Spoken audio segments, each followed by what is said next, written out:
Hello everyone, good morning everyone. आज से अपन अपना करंट अफेयर मॉड्यूल से चालू कर रहे हैं और ये बहुत जल्दी अपन इसको ख़त्म भी कर देंगे क्योंकि छोटे छोटे चैप्टर हैं, ज़्यादा बड़ी मॉड्यूल नहीं है। काफ़ी बच्चे बोल रहे थे सर आप मॉड्यूल से भी करा दो, तो मॉड्यूल से भी मैं सारी इंपॉर्टेंट चीज़ें, मतलब सारी इंपॉर्टेंट चीज़ें, करंट अफेयर की मॉड्यूल वैसे बहुत डिटेल्ड है पर अपन को इतना डिटेल नहीं जाना। मैं आपको पूरा गाइड करूँगा क्या छोड़ना है, क्या याद करना है और उसको कैसे याद करना है।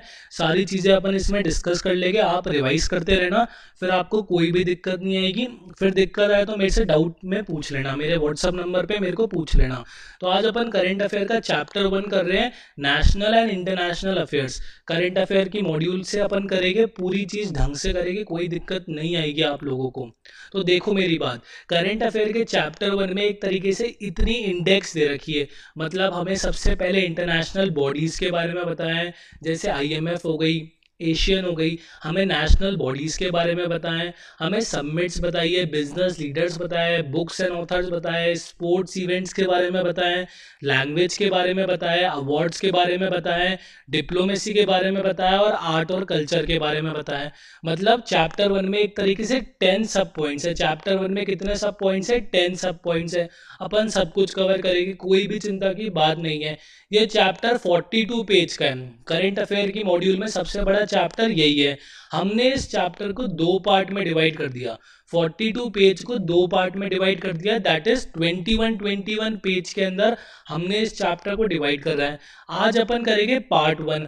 पार्ट 1 है 21 पेज का और पार्ट 2 है 21 पेज का। तो आज अपन करेंगे पार्ट 1 और उसमें अपन 3 हेडिंग्स कवर करेंगे।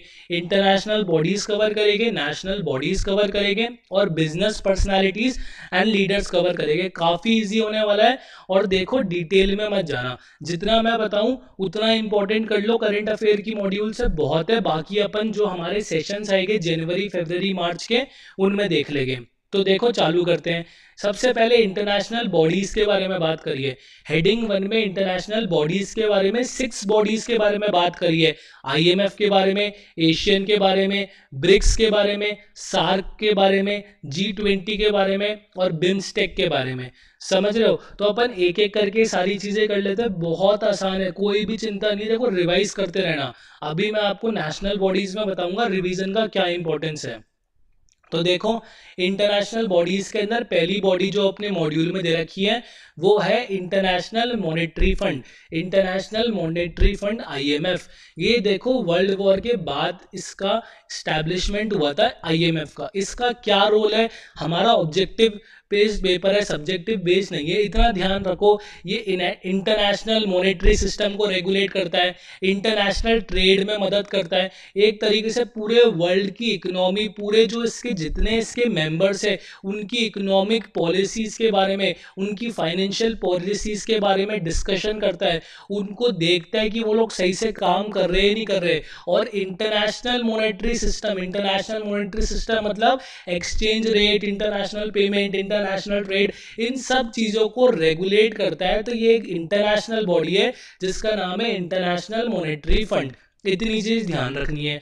अब देखो 189 कंट्रीज है ना, ये जो 189 कंट्रीज, इसको ध्यान रखना। ये एग्जाम में आ सकता है कि IMF के अंदर कितनी कंट्रीज है, तो ये मैंने स्पेशली मार्क कर रखी है जो जो याद करने की चीजें हैं। 189 कंट्रीज है। कब क्रिएट हुआ है? 1945 में क्रिएट हुआ है, याद कर लेना, इंपॉर्टेंट है। 2 बार रिवाइज करोगे सब कुछ याद हो जाएगा। तो 189 कंट्रीज है और 1945 में क्रिएट हुआ है। इसका हेडक्वार्टर का है, इसका हेडक्वार्टर वॉशिंगटन DC में है। IMF का हेडक्वार्टर का है वॉशिंगटन DC में। इसका रोल क्या है? ये एक तरीके से इंटरनेशनल ट्रेड को रेगुलेट करती है, इंटरनेशनल मॉनेटरी सिस्टम को देखती है। 189 कंट्रीज है और 1945 में ये स्टैब्लिश्ड हुई थी। इसकी चीफ कौन है? इसकी प्रेजेंट की चीफ है क्रिस्टेलिना जॉर्जीवा। क्रिस्टेलिना इसकी प्रेजेंट की चीफ है। और देखो एक और बहुत इंपॉर्टेंट क्वेश्चन है जो कि पिछले साल का करंट अफेयर है पर आज तक पूछ रहे, उसका क्या है कि IMF की चीफ इकोनॉमिस्ट क्या है। ये पिछले साल का क्वेश्चन है पर ये आज तक लोग पूछ रहे हैं कि IMF की चीफ इकोनॉमिस्ट कौन है। गीता गोपीनाथ IMF की चीफ इकोनॉमिस्ट है। ये इंपॉर्टेंट क्यों है? क्योंकि ये इंडियन अमेरिकन है। क्यों इंपॉर्टेंट है?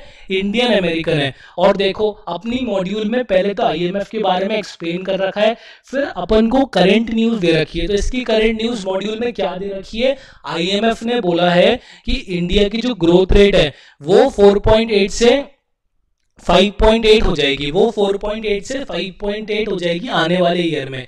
ठीक है, तो ये हमारा आईएमएफ कंप्लीट भी हो गया। हमें आईएमएफ में क्या चीजें ध्यान रखनी है? सबसे पहली चीज ये वाली कि इंटरनेशनल मॉनेटरी फंड को, इंटरनेशनल ट्रेड को, इंटरनेशनल एक्सचेंज को ये देखता है। सेकंड पॉइंट इसका हेडक्वार्टर का है वाशिंगटन डीसी में। कितनी कंट्रीज है? 189 कंट्रीज है। कब क्रिएट हुआ है? 1945 में क्रिएट हुआ है। और इसकी चीफ कौन है? क्रिस्टलियाना चीफ है। और इंडिया की चीफ इकोनॉमिस्ट कौन है अभी? गीता गोपीनाथ। सॉरी, आईएमएफ की चीफ इकोनॉमिस्ट कौन है? गीता गोपीनाथ। ये एक इंडियन अमेरिकन है, इसलिए इंपॉर्टेंट है। इन सबके नोट्स अपने व्हाट्सएप ग्रुप में आ जाएंगे, वहां से ले लेना। और देखो इंडिया की ग्रोथ रेट क्या बताई है आईएमएफ ने? इंडिया की ग्रोथ रेट क्या बताई है आईएमएफ ने कहा है कि इंडिया की ग्रोथ रेट 5.8% हो जाएगी आने वाले ईयर में। अभी 4.8 है, आने वाले में 5.8 हो जाएगी। ये हमें इंटरनेशनल मॉनेटरी फंड से पता लगा है। अब अपन आगे देखते हैं, अब अपन एशियन देखते हैं, सेकेंड ऑर्गेनाइजेशन देखते हैं हमारी। देखो सेकेंड ऑर्गेनाइजेशन देखते हैं। सेकेंड ऑर्गेनाइजेशन का नाम है एशियन।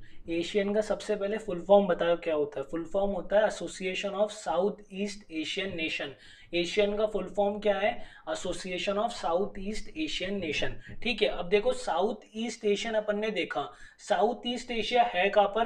पहले उसको देखते हैं, फिर अपन आगे थ्योरी पर चलते हैं। देखो ये हमारा एशिया है, सबको पता ही है हमारा एक तरीके से एशियन सब कॉन्टिनेंट है जिसमें इंडिया आता है। तो एशिया का ये नॉर्थ पार्ट है, ये साउथ पार्ट है, ये वेस्ट पार्ट है, और ये हमारा ईस्ट पार्ट है। जो हमारा इंडिया है वो साउथ पार्ट में आता है। तो साउथ ईस्ट कौन सा हुआ? ये बीच वाला। तो ये जो बीच की कंट्रीज का ग्रुप है ना, उसको south east Asian nation, association of south east Asian nation बोलते हैं। कुछ कंट्रीज ने मिलकर कि हम एक एसोसिएशन बनाएंगे म्यूचुअल कॉर्पोरेशन के लिए, म्यूचुअल बेनिफिट के लिए, म्यूचुअल इकोनॉमिक टाइज के लिए, और उसका नाम क्या दिया? Association of south east Asian उसका नाम दिया उस ऑर्गेनाइजेशन का। ये कितनी कंट्रीज ने बनाई? ये देखो 8 अगस्त याद करने की चीज नहीं है, ये 1967 में 5 कंट्रीज ने बनाई। Indonesia, Malaysia, Philippines, Singapore, Thailand. इन 5 कंट्रीज ने मिलकर एक डिक्लेरेशन साइन करा जिनका नाम है एशियन डिक्लेरेशन या फिर बैंकॉक डिक्लेरेशन। मेरी बात सुनो, कूल रहो, ठीक है? कोई चिंता की बात नहीं है, समझ में आएगा मैं क्या बोल रहा हूं। सबसे पहले एशियन क्या चीज है? एशियन का फुल फॉर्म देख लिया। ये कब बनी? ये 1967 में बनाई। ठीक है, जो इससे पहले था वो 1945 था, ये 1967 में बनी। किसने बनाई? 5 कंट्रीज ने मिलकर बनाई, एक डिक्लेरेशन साइन करा जिसका नाम करा एशियन डिक्लेरेशन या फिर बैंकॉक डिक्लेरेशन, और ये एशियन बनाया। उसके बाद 5 और कंट्रीज ने इस ग्रुप को ज्वाइन करा। 5 और साउथ ईस्ट एशियन कंट्रीज ने इस ग्रुप को ज्वाइन करा, और आज टोटल हमारे 10 मेंबर है एशियन के। आज टोटल हमारे 10 मेंबर है एशियन के, और एशियन का हमारा हेडक्वार्टर जकार्ता इंडोनेशिया में है। और एशियन का हमारा हेडक्वार्टर जकार्ता इंडोनेशिया में है। समझ में आ रही है मेरी बात? सबसे पहले एशियन आएगा तो एशियन का फुल फॉर्म समझ में आ गया कि कब बनाई? 1967 में बनाई। कितने लोगों ने बनाई? 5 लोगों ने। उसके बाद कितने लोगों का एडिशन हुआ? 5 लोगों का एडिशन हुआ। और कितने लोग हैं? अब 10 लोग हैं। और हेडक्वार्टर का है जकार्ता के अंदर है। किस डिक्लेरेशन से एशियन बनी? बैंकॉक डिक्लेरेशन से एशियन का फॉर्मेशन हुआ। इतनी बात समझ में आई। अब अपन आगे चलते हैं, इसकी ट्रिक बताता हूं मैं याद करने की। जो 10 कंट्रीज है ना, इसको याद कैसे करें, इसकी ट्रिक मैं आपको बताता हूं। देखो ये देखो, अब trick to remember MBBS IPL cricket TV, MBBS IPL cricket TV, MBBS IPL cricket TV, MBBS IPL cricket TV. इसका मतलब क्या हुआ? इसका मतलब ये हुआ M से मलेशिया, B से बर्मा, देखो म्यांमार को बर्मा भी बोलते हैं, B से बर्मा, B से ब्रुनेई, एस से Singapore, Indonesia, Philippines, Laos, Cambodia, Thailand, Vietnam. मतलब अगर मान लो कोई पूछे कि श्रीलंका हमारी इसका पार्ट है एशियन का, तो आंसर क्या होगा? नहीं होगा, क्योंकि एस से जो कंट्री है उसका नाम है सिंगापुर। तो ये ट्रिक एक बार देख लेना, और ये 10 एशियन कंट्रीज को ध्यान रखना कि कौन सी एशियन कंट्री का पार्ट है, कौन सी कंट्री एशियन कंट्री का पार्ट है। इंडिया पार्ट है या नहीं एशियन का? इंडिया पार्ट नहीं है, क्योंकि इंडिया साउथ रीजन में आता है, और एशियन जो ग्रुप है वो साउथ ईस्ट एशिया वालों का ग्रुप है, तो इंडिया एशियन का पार्ट नहीं है। इतनी बात समझ में आई? समझ में आ रही है? ठीक है। एशियन न्यूज में कब था? एशियन हमारे करंट अफेयर में न्यूज में कब था? मॉड्यूल के हिसाब से। देखो मेरी बात, ये जितनी भी ऑर्गेनाइजेशन है ना, एशियन हो गया, आगे अपन ब्रिक्स पढ़ेंगे, आगे G20 G7 पढ़ेंगे, ये सारी ऑर्गेनाइजेशन के हेड्स साल में एक बार मिलते हैं। ये सारे ऑर्गेनाइजेशन के हेड साल में एक बार मिलते हैं, और ये 2019, देखो 35 याद करना जरूरी नहीं है। एशियन के लोग 2019 में किस जगह मिले थे? बैंकॉक थाईलैंड में मिले थे। किस जगह मिले थे? बैंकॉक थाईलैंड में मिले थे। और आने वाले 2020 में किस जगह मिलेंगे? वियतनाम में मिलेंगे। कहाँ मिलेंगे? वियतनाम में। एशिया समिट कहाँ हुई थी 2019 में? बैंकॉक में। आने वाले टाइम में कहाँ होगी? वियतनाम में। जो समिट हो चुकी, उसकी थीम क्या थी? उसकी थीम थी advancing partnership for sustainability. Advancing partnership for sustainability. इतनी बात समझ में आ रही है? एशियन का फुल फॉर्म क्या होता है, क्या हेडक्वार्टर है, कितने लोगों ने बनाई, और उसका एस्टैब्लिशमेंट कौन से ईयर में हुआ था, और उसके अंदर कितनी कंट्रीज मेंबर है? 10 कंट्रीज मेंबर है। इंडिया मेंबर है या नहीं है? नहीं है। एशियन समिट 2019 कहाँ हुई थी? बैंकॉक में। 2020 कहाँ होती? वियतनाम में। इतनी चीजें अपन ने अभी तक डिस्कस करी है। और देखो दो चीज एशियन के बारे में, जो इंडिया और एशिया की समिट हुई थी, मतलब इंडिया एशियन कंट्री से मिली थी 2019 में, वो कहां हुई थी? वो भी बैंकॉक में हुई थी। मतलब 2019 की एशियन समिट कहां हुई थी? बैंकॉक में। और इंडिया एशियन कंट्रीज से जब मिला था, वो समिट भी बैंकॉक में हुई थी। इतनी बात समझ में आई? एक और पॉइंट देख लो एशियन का, फिर अपना एशियन कंप्लीट है। बहुत छोटे छोटे से, रोज 2 बार रिवाइज करोगे सब याद हो जाएगा, कोई भी दिक्कत की बात नहीं है। देखो ये लोग है ना, कई अपने गेम्स और ये कोई बहुत बहुत चीजें ऑर्गेनाइज कराते हैं, तो अपने मॉड्यूल में एक इवेंट दे रखा है, Asian youth video contest. Asian youth video contest 2019, इसकी जो अवार्ड सेरेमनी है वो वियतनाम लाओस में हुई थी। वो वियतनाम लाओस के अंदर हुई थी। इतनी चीजों को ध्यान रख लो, अपना एशियन कंप्लीट है। एक बार एशियन अपन दोबारा रिवाइज कर लेते हैं। एक बार एशियन अपन दोबारा रिवाइज कर लेते हैं। देखो सबसे पहले अपन ने एशिया के अंदर एशिया की बात करी, उसका फुल फॉर्म की बात करी, वो किस रीजन में आता है? वो साउथ ईस्ट एशिया रीजन में आता है, अपन ने उसकी बात करी। कितनी कंट्रीज ने बनाया? 5 कंट्रीज ने उसका एस्टैब्लिशमेंट करा। किस एक्ट के थ्रू उसका एस्टैब्लिशमेंट हुआ? एशिया डिक्लेरेशन या बैंकॉक डिक्लेरेशन साइन हुआ, तब जाके एशियन का फॉर्मेशन हुआ, 1967 में हुआ। ये 8 अगस्त 8 अगस्त को याद नहीं करना है, जैसे मैंने आपको दिखाने के लिए समझाने के लिए लिखाया था, ठीक है। उसके बाद 5 कंट्री का एडिशन हुआ। टोटल कितनी कंट्री हो गई? 10 कंट्री हो गई। इसका हेडक्वार्टर कहाँ है? जकार्ता में। जो इससे पहले अपन ने IMF पढ़ा था, उसका हेडक्वार्टर कहाँ था? वॉशिंगटन DC में, ठीक है। इसके पहले वाले में इंडिया मेंबर थी या नहीं थी? इसमें इंडिया मेंबर थी या नहीं थी? अरे जब 189 कंट्रीज किसी के अंदर मेंबर हो, ऐसा हो सकता है कि इंडिया उस कंट्री की मेंबर ना हो? ये तो इलॉजिकल बात हो गया। पर जब 10 कंट्रीज ही मेंबर होगी, जब सिर्फ 10 कंट्रीज ही मेंबर होगी, तो चांसेस हो सकता है कि इंडिया मेंबर ना हो, क्योंकि इंडिया उस रीजन में ना होता हो। इंडिया हमारा साउथ रीजन में आता है, और ये एसोसिएशन किसका है? साउथ ईस्ट के लोगों का है, साउथ ईस्ट की कंट्रीज का है। इतनी बात अपन ने कर ली, और आगे देख लेते हैं क्या दिक्कत है एशियन के अंदर। और अपन ने ये ट्रिक समझ ली, MBBS, IPL में क्या होता है? क्रिकेट। कहाँ होता है? टीवी में होता है, अपन टीवी में देखते हैं। इंडिया मेंबर एशियन की नहीं है, ये इंपॉर्टेंट पॉइंट है, इसको ध्यान रखना। यही डायरेक्ट पूछ सकता है कि इंडिया किस ग्रुप की मेंबर नहीं है। उसके बाद ये न्यूज के अंदर कहाँ कहाँ था? ये 3 जगह न्यूज में था। सबसे पहले इनकी समिट 2019 की कहाँ हुई थी? बैंकॉक में। इंडिया एशिया से कब मिला था? एशियन से कब मिला था? बैंकॉक में मिला था। जब बैंकॉक में मिला था तो उसकी थीम क्या थी? एडवांसिंग पार्टनरशिप फॉर सस्टेनेबिलिटी थी। 2020 में कहाँ मिलेगा? वियतनाम में मिलेगा। और इसकी अवार्ड सेरेमनी जो होनी थी वो कहाँ होगी? वियतनाम लाओस के अंदर होगी। अपन ने एशियन को कंप्लीट कर लिया। अब अपन आगे अपनी थर्ड ऑर्गेनाइजेशन पे चलते। देखो अभी तक अपन ने क्या कौन कौन सी ऑर्गेनाइजेशन करी, एक बार देखते हैं अपन, रुको इसको ऊपर लेके चलो एक बार। अपन ने सबसे पहले अपन ने आईएमएफ कर लिया, आईएमएफ अपन ने कर लिया, अपन ने आईएमएफ कर लिया, अपन ने एशियन कर लिया। अब अपन करेंगे ब्रिक्स, ये भी बहुत इजी है, इसको भी देख लेंगे, कोई दिक्कत नहीं आएगी आप लोगों को, ठीक है। ब्रिक्स को देखते हैं अब अपन एक बार। अब अपन नेक्स्ट देखते हैं, इसका नाम क्या है, ब्रिक्स। देखो ब्रिक्स आया, ब्रिक्स का अंदर कौन आता है, ये 5 कंट्रीज आती है, इनका नाम रीड करो, ब्राजील, रशिया, इंडिया, चाइना और साउथ अफ्रीका। अब देखो म्यूचुअल कॉपरेशन के लिए कुछ ग्रुप मिलकर साथ आकर एक ऑर्गेनाइजेशन बनाते हैं कि हम पांचों एक दूसरे की मदद करेंगे, और उसका नाम क्या दे दिया, ब्रिक्स दे दिया। जैसे एशियन में south east Asian countries I, वैसे ब्रिक्स में ये 5 लोग आए और इन्होंने ब्रिक्स बनाया।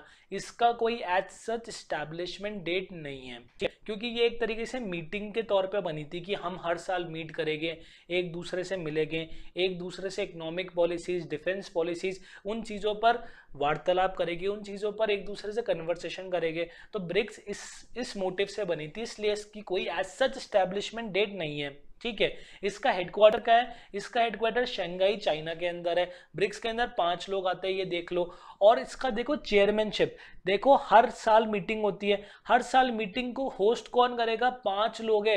क्या अक्कड़ बक्कड़ बम्बे वो करेंगे, कौन होस्ट करेगा, इसका ऑर्डर है। इसका ऑर्डर क्या है, देखो अगर जैसे ब्राजील होस्ट कर रही है तो अगले साल कौन करेगा, रशिया, उसके अगले साल कौन करेगा, इंडिया, उसके अगले साल कौन करेगा, चाइना, और उसके अगले साल कौन करेगा, साउथ अफ्रीका। मतलब जैसा इनका नाम है, जिस नाम से ये ऑर्गेनाइजेशन है, वैसे ही इनका ऑर्डर होगा हर साल होस्ट करने का। इतनी बात समझ में आई, अपने नाम के अकॉर्डिंग चेयरमैनशिप हर साल रोटेट करेगी। अब देखो इसकी करंट न्यूज करते हैं। ब्रिक्स को 2019 में चेयरमैनशिप किसके पास थी, ब्राजील के पास। सिर्फ इतनी चीज ध्यान रख लो। अगले साल कौन किसके पास होगी, रशिया के पास। उसके अगले साल किसके पास होगी, इंडिया के पास। उसके अगले साल किसके पास होगी, चाइना। अगले साल किसके पास होगी, साउथ अफ्रीका के पास। और फिर दोबारा घूमकर ब्राजील के पास आ जाएगी। इतनी बात ध्यान रख लो। 2019 में मीटिंग हुई थी। हर देखो जैसे एशियन की मीटिंग होती है, जब तक यार ये लोग मिलेंगे नहीं, जब तक ये बॉडीज एक दूसरे के वर्ल्ड लीडर से मिलेगी नहीं, तब तक इन बॉडीज का कोई मतलब ही नहीं है। तो बॉडीज मिलती हैं। तो 2019 में ब्राजील में मिली थी और उसका थीम क्या था, economic growth for an innovative future. 2020 के तो इवेंट्स हुई नहीं पेंडेमिक की वजह से, इसलिए ऐसा कुछ अपन को इसकी थीम वीम ध्यान नहीं रखनी। सिर्फ ये ध्यान रखना है 2020 इवेंट रशिया में हुआ था। और 2021 कहाँ होगा सर, ऊपर जाके देखेंगे। ऊपर जाके हम देखा तो इंडिया के अंदर। अब देखो मॉड्यूल में 2 क्वेश्चन दे रखे हैं, 2 क्वेश्चन और है। वो क्या है, ये जो इंडिया में लास्ट टाइम कब हुआ था इवेंट, ब्रिक्स का इंडिया में लास्ट टाइम इवेंट कब हुआ था। ब्रिक्स का लास्ट टाइम इवेंट 2016 में हुआ था इंडिया में। ऊपर से सीक्वेंस को डिकोड कर लो, पीछे चलोगे तो तुम्हें सीक्वेंस अपने आप दिख जाएगी। तो 2016 में किसने हेड करा था, इंडिया ने। कहां पर हेड करा था, गोवा में हेड करा था। और क्या साइन करवाया था, गोवा डिक्लेरेशन साइन करवाया था। इतनी बात समझने में कोई डाउट नहीं होना चाहिए। ब्रिक्स तो बहुत छोटा है। ब्रिक्स में इंडिया ने लास्ट टाइम कब होस्ट करा था, 2016 में। अब कब होस्ट करेगी, 2021 में। रशिया के बाद इंडिया का नंबर ही आता है। गोवा डिक्लेरेशन साइन हुआ था। और देखो एक और पॉइंट है, ये पॉइंट क्या बोलता है, इंडिया ने क्या करा, ब्रिक्स के लिए जब उसके लीडर्स आए, जब ब्रिक्स के लिए अदर कंट्रीज के लीडर आए, तो इंडिया ने ब्रिक्स की मीटिंग तो करी, साथ में रशिया के प्रेसिडेंट के साथ R-27 air to air missile की भी डील फाइनलाइज कर ली। 2016 में ब्रिक्स की मीटिंग तो कर ली, उसके बाद जो उसके लीडर्स आए थे, जो रशिया का लीडर आए थे हमारे प्रेसिडेंट, उनके साथ इंडिया ने R-27 air to air missile की डील भी फाइनलाइज कर ली। तो अपनी मॉड्यूल में इतना ही गिवन है और अपन को इतना ही ध्यान रखना है। ऑर्गेनाइज हुआ था, इसका फुल फॉर्म क्या है, इसका फुल फॉर्म ये है, ये कर लिया, थीम कर ली। और 2016 में गोवा ने करा था, गोवा डिक्लेरेशन साइन हुआ था। और इंडिया ने रशिया के साथ कौन सी मिसाइल की डील करी थी, R-27 मिसाइल की डील करी थी। यही हमारा थर्ड ऑर्गेनाइजेशन में। अभी तक अपन ने एक तो IMF देख लिया, उसके बाद हमने ब्रिक्स देख लिया। अब नेक्स्ट अपनी 4th ऑर्गेनाइजेशन देखते हैं। तो देखो अपन अब नेक्स्ट ऑर्गेनाइजेशन करते हैं हमारी फोर्थ वाली, जिसका नाम है SAARC, south Asian corporation for regional corporation, south Asian association for regional corporation. अब इसमें क्या हुआ, कुछ कंट्रीज ने दोबारा मिलके एक और नई ऑर्गेनाइजेशन बना ली, किसके लिए, खुद के बेनिफिट के लिए, खुद के म्यूचुअल कॉरपोरेशन के लिए। तो ये सारी चीज़ें, बहुत सारी ऑर्गेनाइजेशन है जो हमें करनी है वो अपन कर रहे हैं, जो मॉड्यूल में मेंशन है। ये कब बनाई, 1985 में बनाई, 1985 में बनाई, ठीक है। क्या साइन करके बनी, जैसे वो एशियन डिक्लेरेशन साइन करके बनी थी, वैसे ये SAARC charter, SAARC charter Dhaka में साइन करके ये ऑर्गेनाइजेशन बनी, सार्क चार्टर ढाका में साइन करके ये ऑर्गेनाइजेशन बनी। 1985 में इसको एस्टैब्लिश करा और इसमें 8 लोग हैं, इसमें 8 लोग हैं। कौन कौन से, Afghanistan, Bangladesh, Bhutan, India, Maldives, Nepal, Pakistan, Sri Lanka. South Asian corporation का मतलब क्या हुआ, साउथ एशियन का मतलब क्या हुआ, साउथ की सारी कंट्री हो गई। जो एशिया का मैप दिखाया था उसमें सारी इंडिया के पास में कौन है, इंडिया के पास अफगानिस्तान है, इंडिया के पास पाकिस्तान है, इंडिया के पास मालदीव्स है, इंडिया के नीचे श्रीलंका है, नेपाल है, बांग्लादेश है, भूटान है। तो ये सारी कंट्रीज किस में आ गई, हमारे साउथ एशिया में आ गई। और इन लोगों ने अपना सार्क बना लिया। ये किस डिक्लेरेशन से बना है, ये हमारा सार्क चार्टर से बना है, जो कि ढाका बांग्लादेश में साइन हुआ। कब साइन हुआ, 1985 में साइन हुआ। इसका हेडक्वार्टर क्या है, काठमांडू, नेपाल में इसका हेडक्वार्टर है। तो अब देखो सार्क में क्या ध्यान रखना है, जैसे Asian, south east Asian countries का था, वैसे सार्क कितनी कंट्रीज का है, सार्क हमारा साउथ एशियन कंट्रीज का है। जैसे उसमें 10 मेंबर थे, इसमें कितने मेंबर है, इसमें 8 मेंबर है। कौन से है, जो इंडिया के सारे पड़ोसी है वो लोग इसके मेंबर है। इसकी कोई ट्रिक नहीं है, इंडिया के जितने पड़ोसी है ध्यान रख लेना, आ जाएगा। ये किस क्या चीज साइन करी थी, तब बना है सार्क चार्टर, ढाका में साइन करा था, तब जाके ये चीज क्रिएट हुई है। उसके बाद ये कब हुई है, 8 दिसंबर, याद नहीं रखना, कि सिर्फ मैंने लिखने के लिए लिख दिया। 1985 में क्रिएट हुई है और इसका हेडक्वार्टर का है काठमांडू, नेपाल में है। हमारा जो सार्क है ये 2 बार न्यूज में है अपने मॉड्यूल के हिसाब से। अब देखो मैंने जैसे आपको बताया था, एशियन के अंदर भी खूब सारी इवेंट्स कराता रहता है, स्पोर्ट्स इवेंट्स कराता रहता है, खूब सारी चीज़ें करता रहता है। वैसे ही सार्क भी, सार्क की एग्रीकल्चर मिनिस्टर मीटिंग हुई थी, कहाँ पर हुई, भूटान में हुई।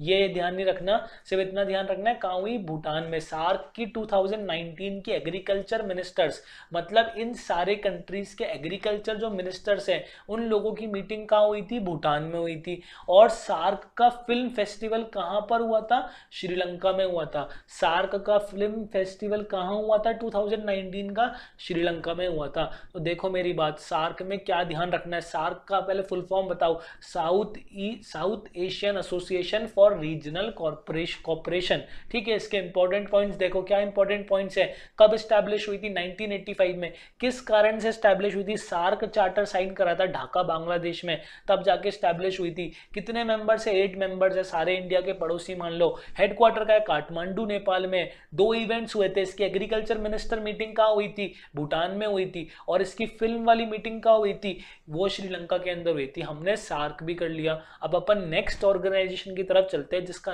अब अपन अपनी 5th ऑर्गेनाइजेशन करते हैं। अपन ने 4 ऑर्गेनाइजेशन अभी तक कर ली। देखो वो रिकॉर्डिंग की दोबारा दिक्कत आ गई, इसलिए अब मेरे को इसको हैंड रिटन करना पड़ रहा है, मेरा लैपटॉप सपोर्ट नहीं कर रहा।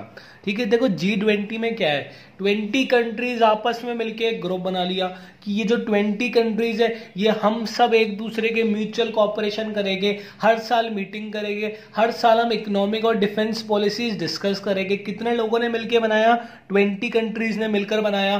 20 कंट्रीज के साथ नाम याद करने, नाम बिल्कुल याद नहीं करने, बस एक बार रीड कर लो कौन कौन सी कंट्रीज है। ये सारे नोट्स अपने व्हाट्सएप ग्रुप में आ जाएंगे। Argentina, Australia, Brazil, Canada, China, France, Germany, सारी चीजें हो गई। इसमें एक इंपॉर्टेंट पॉइंट क्या है, इंडिया भी G20 की मेंबर है। अभी तक अपन ने जितनी भी ऑर्गेनाइजेशन करी है, इंडिया सबकी मेंबर है एक्सेप्ट एशियन। एशियन की मेंबर क्यों नहीं है इंडिया, क्योंकि इंडिया साउथ में आता है और एशियन जो ग्रुप है वो साउथ ईस्ट वाले कंट्रीज के लोगों का है। तो इंडिया सबकी मेंबर है, G20 की भी इंडिया मेंबर है। इस पॉइंट को ध्यान रखना, बाकी अपन को इतने सारे लर्न करने की कोई जरूरत नहीं है। अब देखो जैसे हर ग्रुप की मीटिंग होती है, ब्रिक्स की मीटिंग हुई थी और आगे होगी, एशियन की मीटिंग हुई थी और आगे होगी, वैसे ही G20 की मीटिंग कहां हुई थी, जापान में हुई थी, ओसाका जापान में हुई थी। कहाँ होगी? रियाद सऊदी अरेबिया में होगी। और 2022 में कहाँ होगी? इंडिया में होगी, इंडिया में होगी। इतनी बात समझ में आई? ये मोस्ट इंपॉर्टेंट क्वेश्चन है, इसका मैं आपको अभी एक्सप्लेनेशन बताता हूं। सबसे पहली बात, G20 क्या चीज है? 20 कंट्रीज का ग्रुप है। ये 20 लोगों ने कहा कि हम आपस में मिलके हर साल मीटिंग करेंगे, हम ये करेंगे। अपने आप ही 20 कंट्रियों ने एक ग्रुप बना लिया। उसमें इंडिया पार्ट है या नहीं है? इंडिया पार्ट है। और सारी बड़ी बड़ी कंट्रीज पार्ट है। देखो, यूएस है, यूके है, सऊदी अरेबिया है, चाइना है, कनाडा है, फ्रांस है, जर्मनी है, कौन सी कंट्री नहीं बची? रशिया है। सारी बिगेस्ट पावर इस G20 की, सब लोग इसका पार्ट है। 2020 में कहा होगा? रियाद में होगा। 2022 में कहा होगा? इंडिया के अंदर होगा। और जो इंडिया के अंदर होगा ना, वो मोस्ट हाई प्रोफाइल समिट होने वाली है। बताओ कैसे? देखो, 2022 का इंडिया में काफी बड़ा रोल है। 2022 का इंडिया में काफी बड़ा रोल है। क्यों रोल है? क्योंकि अपन 2022 ईयर में 75th एनिवर्सरी, हमें आजाद हुए हुए 75 साल हो जाएंगे। 75 एनिवर्सरी का अपन सेलिब्रेशन करेंगे। तो 2022 बहुत इंपॉर्टेंट है। इसलिए G20 के लोगों ने कहा कि हम 2022 में इंडिया में मिलेंगे, जिससे कि हम ये जो इंडिपेंडेंस डे की एनिवर्सरी है, इसके अंदर इंपॉर्टेंस दे सके, इस चीज को इंपॉर्टेंस दे सके। इसलिए हम G20 की मीटिंग 2022 में इंडिया में करेंगे।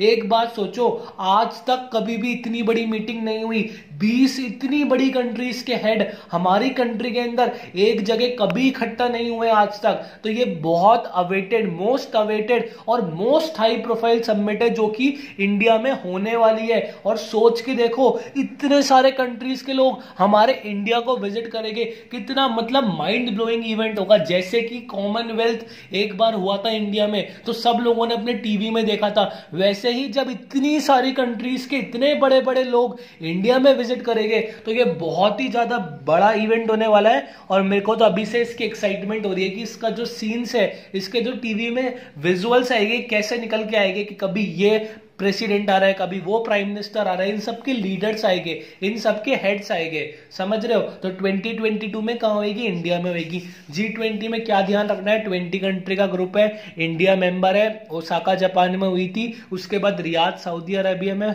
हुई होगी, क्योंकि 2020 के तो इवेंट्स हो ही नहीं रहे पेंडेमिक के चक्कर में। और 2022 में कहां होगी? इंडिया में होगी। इंडिया में क्यों होगी? इंडिया हमारी 75th एनिवर्सरी बनाएगा। 75 ईयर्स हो जाएंगे इंडिया को इंडिपेंडेंस मिले हुए। इसके बाद अपन नेक्स्ट ऑर्गेनाइजेशन देखते हैं, जिसका नाम है बिम्स्टेक। देखो, बिम्स्टेक क्या है? इसका फुल फॉर्म देखो। सबसे पहले बिम्स्टेक का फुल फॉर्म है the bay of Bengal initiative for multi sectoral technical and economic corporation.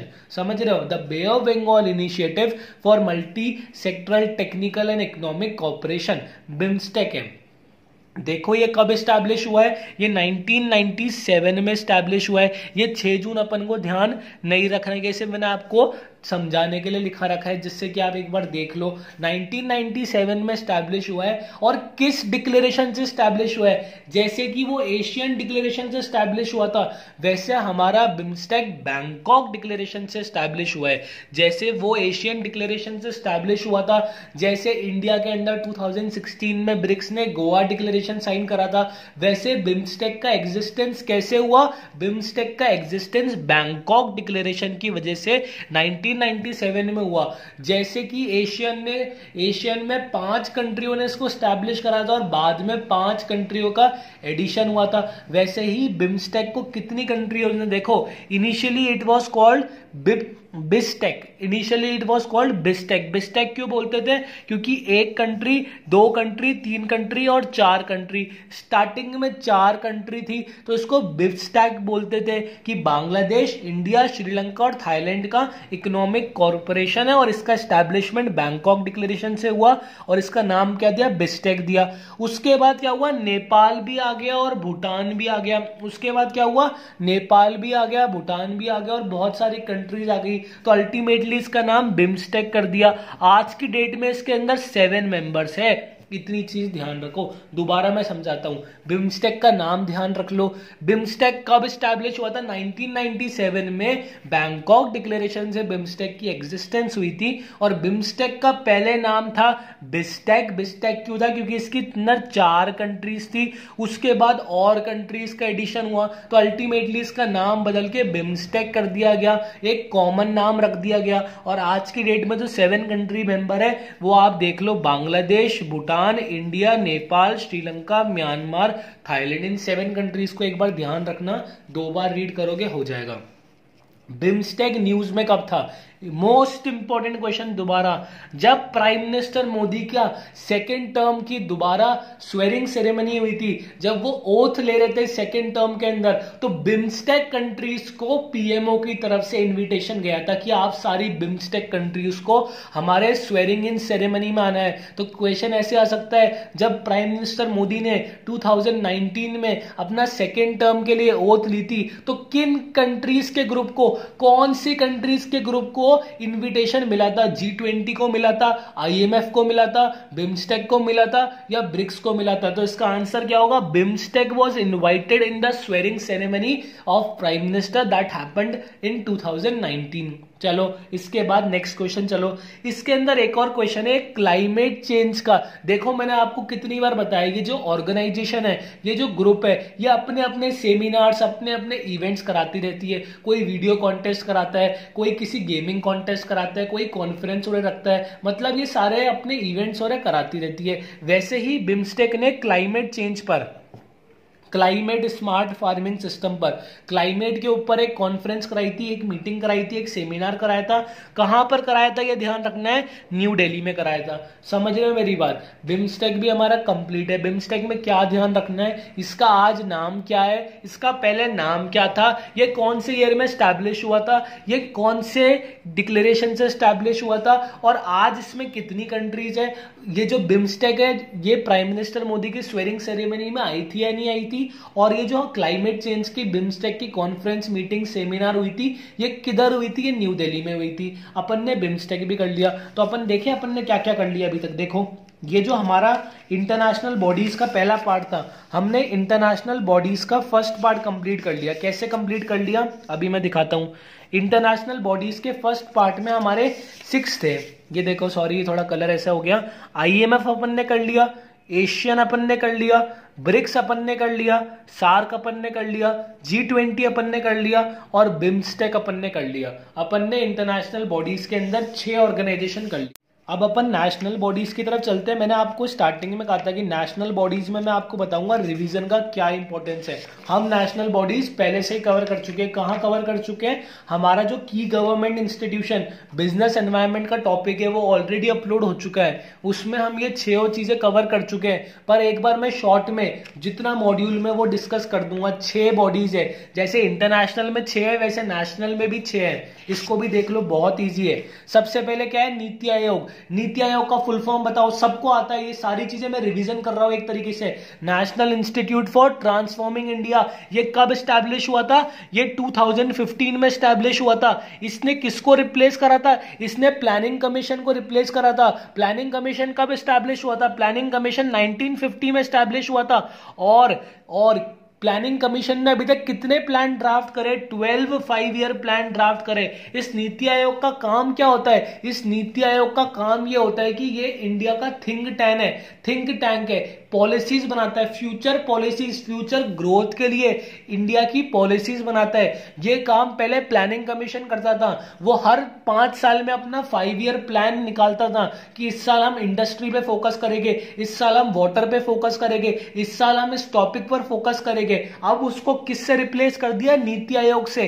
कब रिप्लेस करा? 2015 में रिप्लेस करा और प्लानिंग कमीशन को रिटायर कर दिया। ये नीति आयोग अपन की गवर्नमेंट इंस्टीट्यूशन में देख चुके हैं। इसका प्रेजेंट कंपोजिशन में देखो, चेयरमैन, इसका हेड कौन है? Prime minister. इसका वाइस हेड कौन है? वाइस चेयरमैन कौन है? राजीव कुमार। और इसका CEO कौन? ये अमिताभ कांत। समझ रहे हो मेरी बात? प्रेजेंट कंपोजिशन में ये 3 चीज ध्यान रखना। नीति आयोग को हेड कौन करता है? खुद प्राइम मिनिस्टर करते हैं। वाइस चेयरमैन कौन है? राजीव कुमार है। और नीति आयोग के CEO कौन है?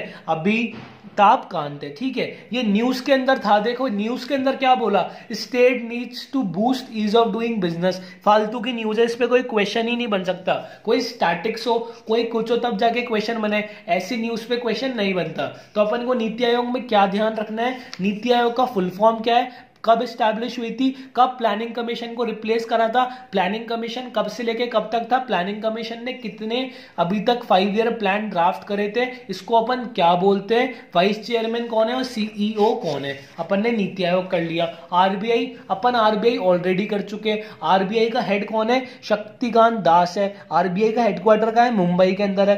करंट रेपो रेट ध्यान रखना, करंट रेपो रेट में एग्जाम से पहले भी आपको एक बार अपडेट कर दूंगा। करंट रेपो रेट अपनी है अभी तक 4% है, करंट रेपो रेट हमारी अभी 4% है। रेपो रेट का मतलब क्या होता है, जिस रेट पर जो हमारा सेंट्रल बैंक है वो बाकी कमर्शियल बैंक को मनी लेंड करता है उसको अपन बोलते हैं रेपो रेट। तो अभी करंट रेपो रेट हमारी 4% है।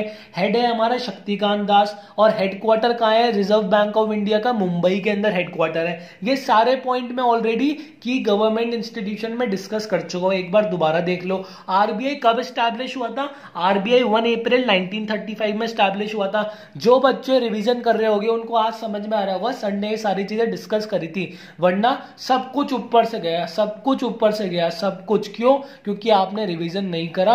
अभी भी टाइम है, समझ जाओ और रिवीजन कर लो, मैं बार बार बोल रहा हूं, ठीक है। रिजर्व बैंक ऑफ इंडिया कब स्टैब्लिश हुआ था, 1935 में। कौन से एक्ट से स्टैब्लिश हुआ था, reserve bank of India act 1934। समझ में आ रही है इतनी बात कि मतलब स्टैब्लिश कब हुआ था, 1935 में। कौन से एक्ट से हुआ था, जो एक साल पहले एक्ट आया था रिजर्व बैंक ऑफ इंडिया 1934 का एक्ट आया था, उससे स्टैब्लिश हुआ था। सबसे पहले ये कैलकाटा में इसकी ब्रांच थी, अब ये कहां हो गई, मुंबई में हो गई। कौन से ईयर में शिफ्ट हुआ, 1937 में शिफ्ट हुआ। पहले कहां थी, कैलकाटा, अब कहां हो गई, मुंबई। कौन से ईयर में शिफ्ट हुआ, 1937 में शिफ्ट हुआ।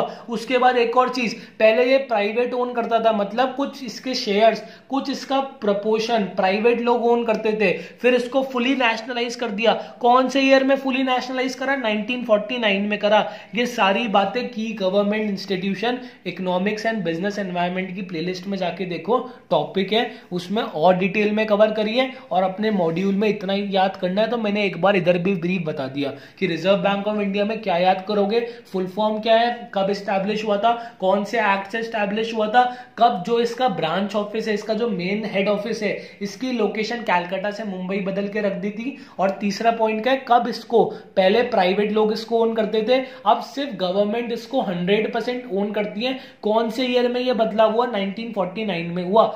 ये हेड हो गए, ये हेडक्वार्टर हो गया, करंट रेपो रेट हो गई। अपन ने आरबीआई भी कर लिया, आगे देख लेते हैं। आगे हमारा security and exchange board of India, SEBI. SEBI का full form security exchange board of India, ये वाली बॉडी भी अपन कर चुके। सेबी का full form security and exchange board of India होता है। सेबी कब स्टैब्लिश हुआ था, 1992 में स्टैब्लिश हुआ था। कौन से एक्ट से स्टैब्लिश हुआ था, security and exchange board of India, SEBI Indian act से 1992 में स्टैब्लिश हुआ था। जो रिजर्व बैंक ऑफ इंडिया है वो स्टैब्लिश 1 साल बाद हुआ था और उसका एक्ट 1 साल पहले आया था। सेबी के अंदर ऐसा कुछ नहीं है, सेबी में एक्ट भी सेम ईयर में आया और स्टैब्लिशमेंट ईयर भी उसका सेम है। सेबी का हेडक्वार्टर भी मुंबई है। मुंबई एक तरीके से जितना भी अपना टेक्निकल चीज है ना, आरबीआई हो गया, सेबी हो गया, उन सबका हेडक्वार्टर है, तो मुंबई इसका हेडक्वार्टर है। करंट हेड इसके कौन है, अजय त्यागी है। करंट हेड इसके कौन है, सेबी के अजय त्यागी है, ठीक है। जैसे आरबीआई के शक्तिकांत दास है और जो हमारा नीति आयोग है उसके हेड हमारे प्राइम मिनिस्टर मोदी है, वैसे सेबी का हेड कौन है, अजय त्यागी है। और सेबी को अपन watchdog of Indian stock exchange बोलते हैं। सेबी जितनी भी हमारे फाइनेंशियल स्टॉक मार्केट में जितनी एक्टिविटीज होती है उन सबको मॉनिटर करता है कि वो एक्टिविटीज सही हो रही है नहीं हो रही, और अगर किसी में कुछ गड़बड़ है तो सेबी उस पर एक्शन लेता है। सेबी वॉच डॉग है इंडियन स्टॉक एक्सचेंज का, वॉच डॉग है इंडियन स्टॉक एक्सचेंज का, समझ रहे हो। उसके बाद देखो न्यूज, सेबी कब न्यूज में था, अब अपन बात करते हैं सेबी कब न्यूज में था। देखो सेबी ने एक स्कोर्स प्लेटफॉर्म बनाया था। क्या प्लेटफॉर्म बनाया, एक मोबाइल एप्लीकेशन डिजाइन करी थी जिसका नाम क्या है, स्कोर्स। तो स्कोर्स किसने डिजाइन करी थी, सेबी ने। क्यों डिजाइन करी थी, जो भी यार इन्वेस्टर्स की कंप्लेंट है लिस्टेड कंपनीज के अगेंस्ट, उनको एक प्लेटफॉर्म प्रोवाइड करने के लिए, ग्रीविनेंस, चीजों के लिए, मतलब कोई भी अगर किसी को दिक्कत है तो वो एप्लीकेशन डाउनलोड करें और अपनी शिकायत सेबी तक पहुंचाए। तो क्या नाम है उस एप्लीकेशन का? स्कोर्स है। किसने करी है? सेबी ने। सिर्फ ये दो चीज ध्यान रखनी है। स्कोर्स एप्लीकेशन क्या है? किसी को भी कंप्लेंट करानी है तो स्कोर्स एप्लीकेशन में करा सकता है। किसने लॉन्च करी है? सेबी ने। ये वाला क्वेश्चन एकदम बेकार है, इसमें कोई क्वेश्चन बन ही नहीं सकता है, जस्ट फॉर इंफॉर्मेशन है, तो इसको इग्नोर मारो। तो अपन ने सेबी भी कर लिया, अपन ने नीति आयोग कर लिया, आरबीआई कर लिया, सेबी कर लिया। ये सारी चीजें अपन पहले से ही कर चुके हैं। कंपटीशन कमीशन ऑफ इंडिया भी अपन की गवर्नमेंट इंस्टीट्यूशन में ऑलरेडी कर चुके हैं। रिवीजन करो, रिवीजन। इसका चेयरपर्सन कौन है? अशोक कुमार गुप्ता। ये हेडक्वार्टर कहां पर है इसका? न्यू दिल्ली में है। अभी तक इसका हेडक्वार्टर का है न्यू दिल्ली के अंदर है। कंपटीशन कमीशन ऑफ इंडिया का मतलब क्या होता है यार? ये कंपटीशन बढ़ाती है, मतलब हेल्थी कंपटीशन मार्केट में एग्जिस्ट करना चाहिए, उसका ध्यान ये रखती है।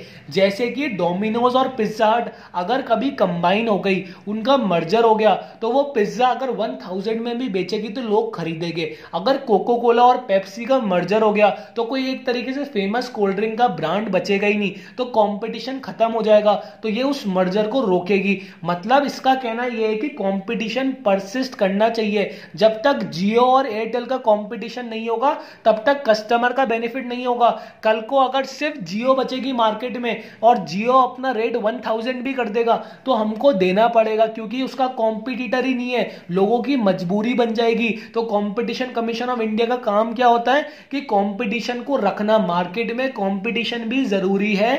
किसके बेनिफिट के लिए? जो कस्टमर से, जो पब्लिक है उसके बेनिफिट के लिए कंपटीशन भी जरूरी है। कंपटीशन कमीशन ऑफ इंडिया किस एक्ट के तहत, मतलब कंपटीशन कमीशन ऑफ इंडिया वो स्टैब्लिश्ड कब स्टैब्लिश हुआ था? 2003 में स्टैब्लिश हुआ था। कौन से एक्ट के थ्रू स्टैब्लिश हुआ था? कंपटीशन एक्ट 2002 के अंदर स्टैब्लिश हुआ था। देखो, जैसे कि आरबीआई का एक्ट था, जैसे कि सेबी का एक्ट था, वैसे ही कंपटीशन कमीशन ऑफ इंडिया का 1 साल पहले का एक्ट है जिसका नाम है कंपटीशन एक्ट। देखो, ये competition commission of India establish हुई थी 2003 में, पर इसका ड्यूली कॉन्स्टिट्यूशन, मतलब ढंग से इसको प्रॉपर तरीके से ड्यूली कॉन्स्टिट्यूटेड कब हुई थी? 2009 में हुई थी।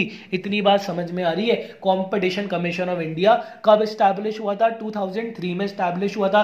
कौन से एक्ट से स्टैब्लिश हुआ था? कंपटीशन एक्ट ऑफ 2002 से स्टैब्लिश हुआ था। और ड्यूली कॉन्स्टिट्यूटेड कब हुआ था कंपटीशन कमीशन ऑफ इंडिया? 2009 में हुआ था। कंपटीशन कमीशन की कोई न्यूज है? हाँ, एक न्यूज है। इसकी कोई मीटिंग हुई थी, इसकी कोई मीटिंग हुई थी कंपटीशन लॉ पे। कहां हुई थी? न्यू दिल्ली के अंदर हुई थी। 2 बार रिवाइज करोगे सब कुछ याद होएगा, वरना मेरी सारी मेहनत खराब हो जाएगी सीएसईटी एग्जामिनेशन तक। बार बार बोल रहा हूं, बहुत टाइम है, रोज हर चीज रिवाइज करो प्लीज, हर चीज रिवाइज करो। कंपटीशन कमीशन ऑफ इंडिया समझ में आ गया? एक न्यूज है इसकी, बाकी कुछ इसमें नहीं है। आगे भी देख लेते हैं। 2 और ऑर्गेनाइजेशन बची है और उसको भी अपन पहले से डिस्कस कर चुके हैं। Insolvency bankruptcy board of India, IBBI, क्या करता है? अगर कोई कंपनी लिक्विडेट हो रही है, कोई कंपनी एक्वायर हो रही है, कोई कंपनी का मर्जर हो रहा है, मतलब कंपनी की एक तरीके से बैंकरप्सी हो गई, कंपनी डिसॉल्व होना चाह रही है, उन सारे प्रोसीजर्स में ये बोर्ड उस कंपनी को मदद करती है। ये बोर्ड उस कंपनी को मदद करती है। समझ रहे हो? ये स्टैब्लिश कब हुआ था? ये 2016 में स्टैब्लिश हुआ था। कौन से एक्ट से स्टैब्लिश हुआ था? 2016 के एक्ट से स्टैब्लिश हुआ था। समझ में आ रही है मेरी बात? Insolvency bankruptcy board of India क्या करता है? कोई कंपनी लिक्विडेट हो रही है तो उसको मदद करता है। अगर कोई बड़ी फेमस कंपनी बंद हो रही है तो ये बोर्ड उसको पैसे देकर उसको रिवाइव कर सकता है, उसके लिए पॉलिसीज बना सकता है जिससे कि वो इतनी बड़ी कंपनी बंद ना हो। अगर इस बोर्ड को लगेगा कि उस कंपनी का कोई फ्यूचर है तो ये बोर्ड उसकी फंक्शनिंग में मदद करेगा जिससे कि वो अपने लॉस से प्रॉफिट में आ सके और वो कंपनी बंद ना हो। तो insolvency bankruptcy board of India भी की गवर्नमेंट इंस्टीट्यूशन में डिस्कस हो चुका है।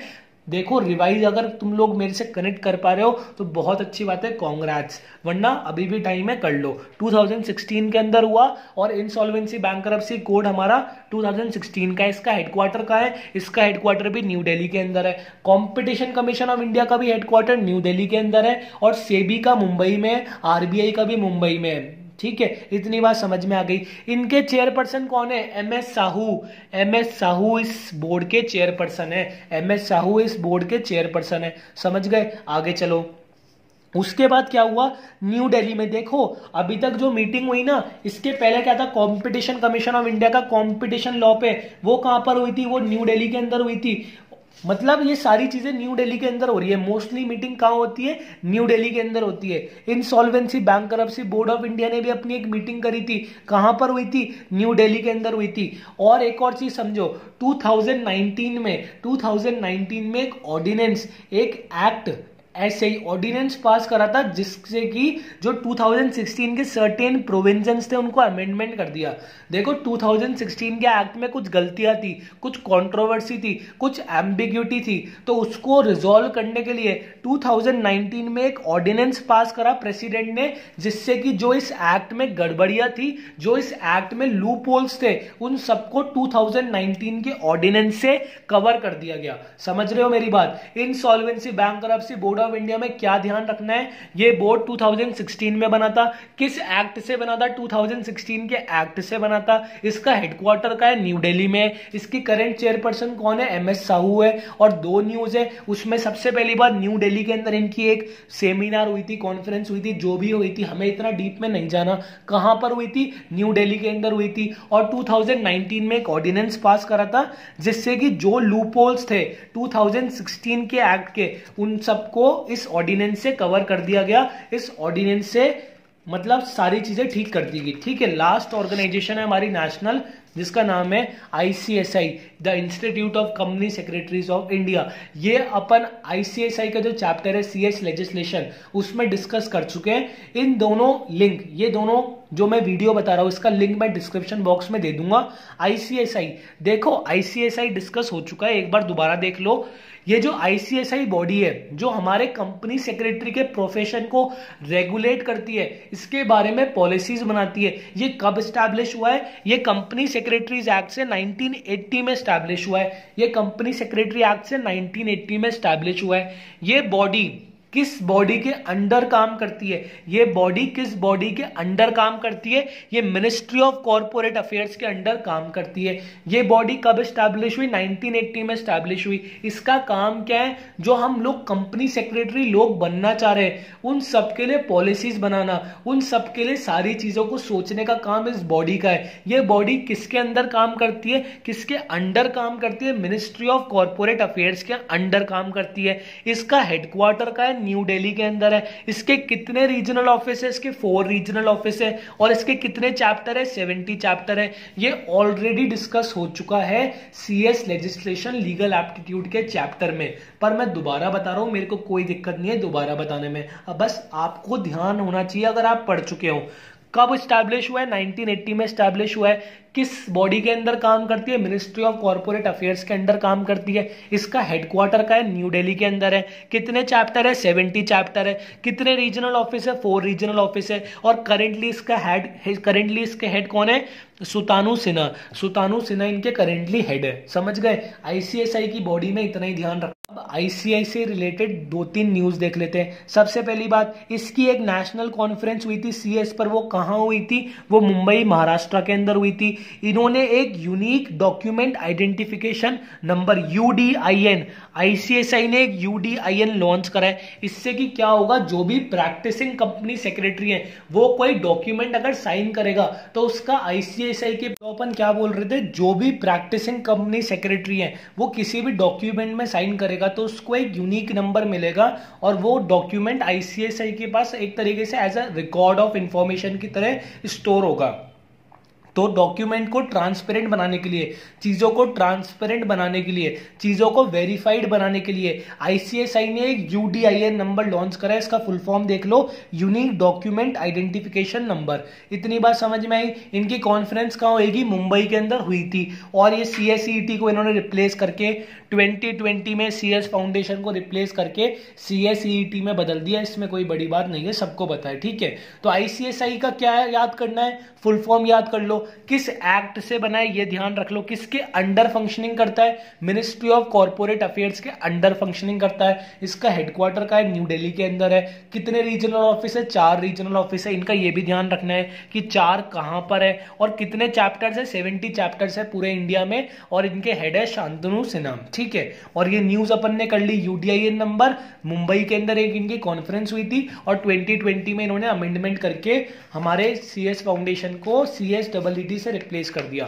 हमने नेशनल ऑर्गेनाइजेशन के अंदर, नेशनल बॉडीज में देखो क्या क्या कर लिया अपन ने, नीति आयोग कर लिया, think tank of India, RBI कर लिया, हमने सेबी कर लिया, watch dog of Indian stock exchange, हमने कंपटीशन कमीशन ऑफ इंडिया कर लिया, हमने आईबीबीआई कर लिया, और हमने आईसीएसआई कर लिया। इन सब में एक चीज नोटिस करी, इन सब के अंदर क्या हो रहा है, कोई भी बॉडी है वो कब स्टैब्लिश हुई थी, किस एक्ट से स्टैब्लिश हुई थी, उसका हेडक्वार्टर कौन है, उसका हेड कौन है, और उसकी 2 न्यूज। मतलब माइंड में बहुत सारी चीजें क्लासिफाई हो गई कि इस बॉडी में अपन को क्या क्या ध्यान रखना है। तो एक जनरल पैरामीटर मैं आपको बता रहा हूं, कोई भी बॉडी है उसके अंदर कितने लोग हैं, अगर इंटरनेशनल बॉडी है तो, वरना अगर नेशनल बॉडी है तो कब स्टैब्लिश हुई थी, कौन से ईयर में स्टैब्लिश हुई थी, किस एक्ट से स्टैब्लिश हुई थी, और उसका हेडक्वार्टर कहां है, उसका हेड कौन है, और उसकी करंट की 1-2 न्यूज। बस इतनी चीजें ध्यान रखनी है। और अपना बॉडीज वाला बहुत बड़ा टॉपिक, करंट अफेयर में सबसे बड़ा टॉपिक यही चैप्टर 1 है, उसमें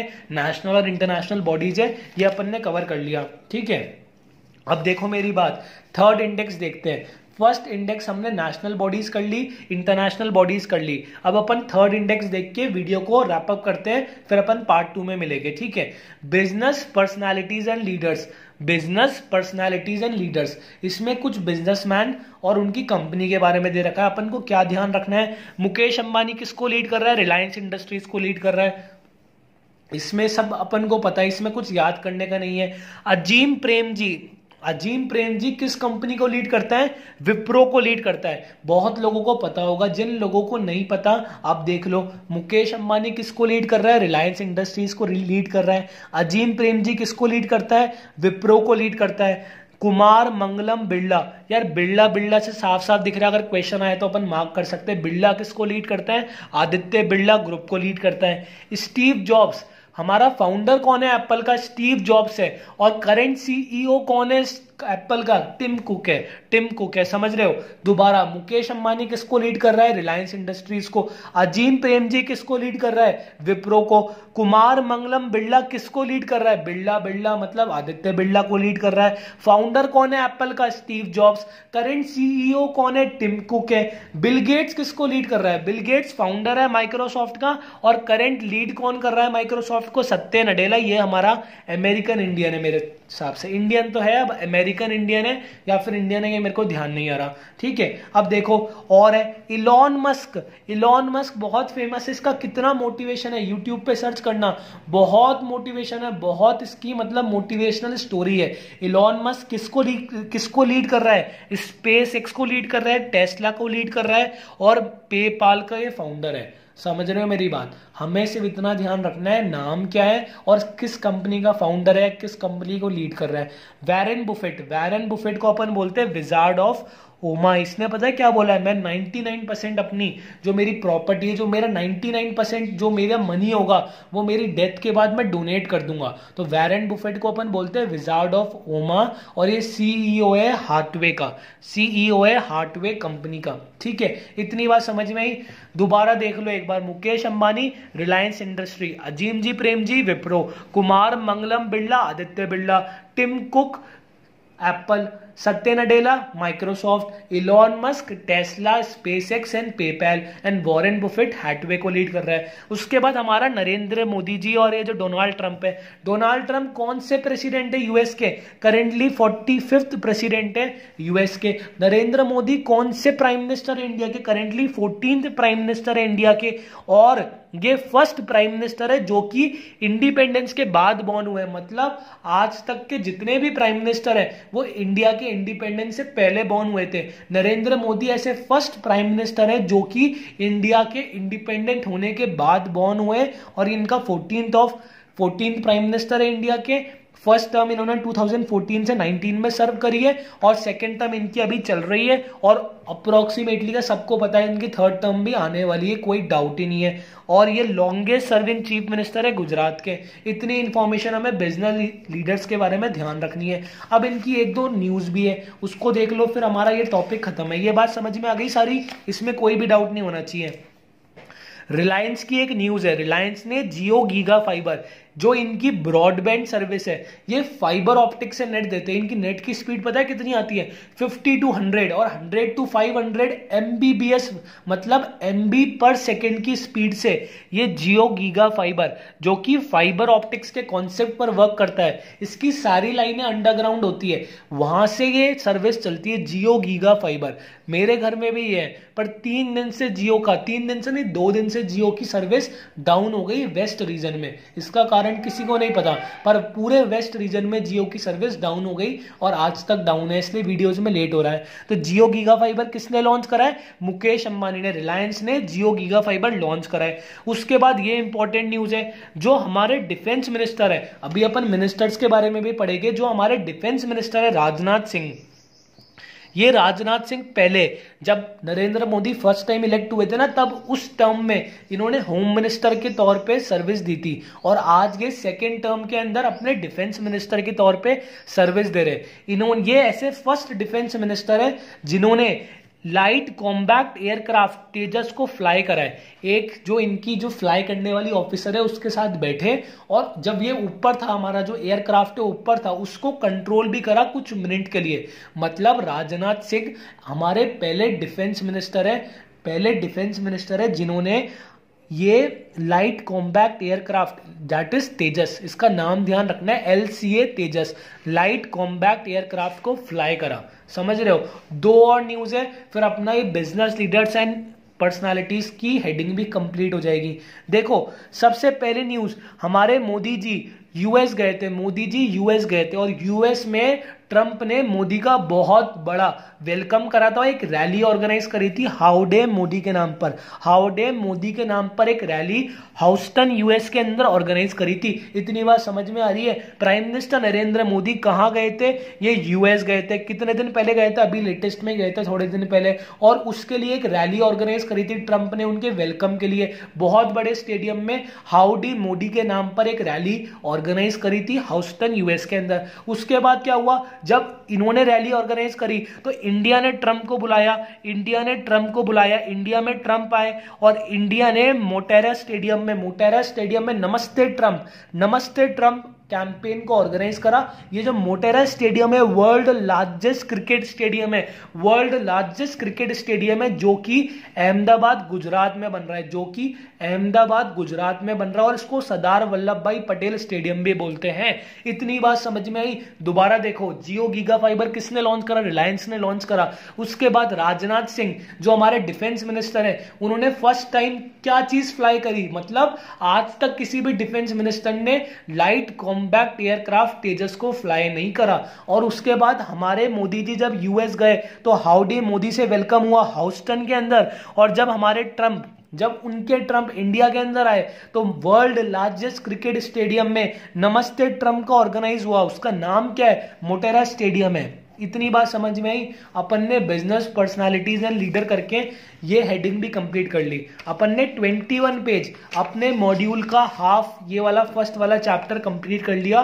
थैंक यू फॉर वॉचिंग। नीचे व्हाट्सअप नंबर दे रखा है, उससे हमारे व्हाट्सअप ग्रुप ज्वाइन करो। नीचे लिंक दे रखा है डिस्क्रिप्शन में, उस लिंक से हमारा व्हाट्सअप ग्रुप ज्वाइन करो। सारे नोट्स उसमें आते हैं, सब कुछ फ्री ऑफ कॉस्ट में आता है। आपको कोई भी रुपीज देने की CSGO के नाम पे जरूरत नहीं है। थैंक्स। और देखो, चैनल को सब्सक्राइब जरूर करना, ऐसे ही वीडियो आती रहेगी। हम फुल कोर्स अपलोड करेंगे, मैक्सिमम फुल कोर्स इस चैनल पे अपलोड होएगा। ठीक है?